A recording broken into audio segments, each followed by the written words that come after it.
Walang special treatment na ibinibigay kay Senator Rodante Marcoleta ang Philippine National Police.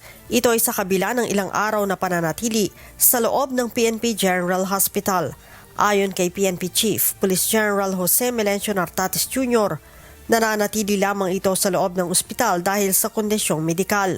He's under custody and kanya nga lang, hindi pa mandala physically but with the information that he is at the hospital. Kasi sabi ng doktor, medyo mataas yung babataas. E nahirap naman na pagdala dun na disgrasya. Of course, we need to preserve, protect the life. Sinabi ni PNP-GH Internal Medicine Department Chief Police Lieutenant Colonel Benali Bayani na umaabot sa 160/90 ang BP ng mambabatas. Base naman sa resulta ng mga test at examination ng senador, mayroon din itong mild pneumonia.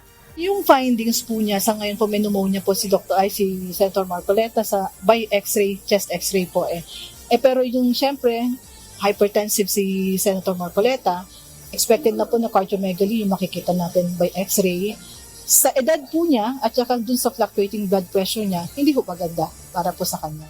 May problema din daw ito sa cervical spine na nangangailangan ng 6 na sesyon ng rehabilitation therapy. Nagko-complain talaga siya ng nape pain at saka dizziness talaga, yung sinabi niya. Dahil doon?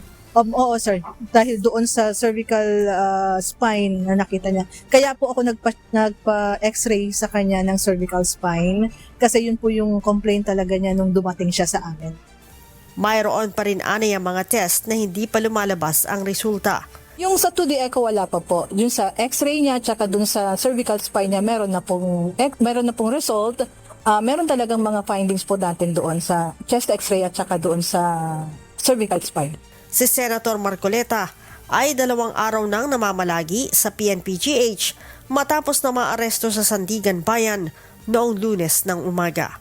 Leia Ilagan, humahataw sa balita ngayon.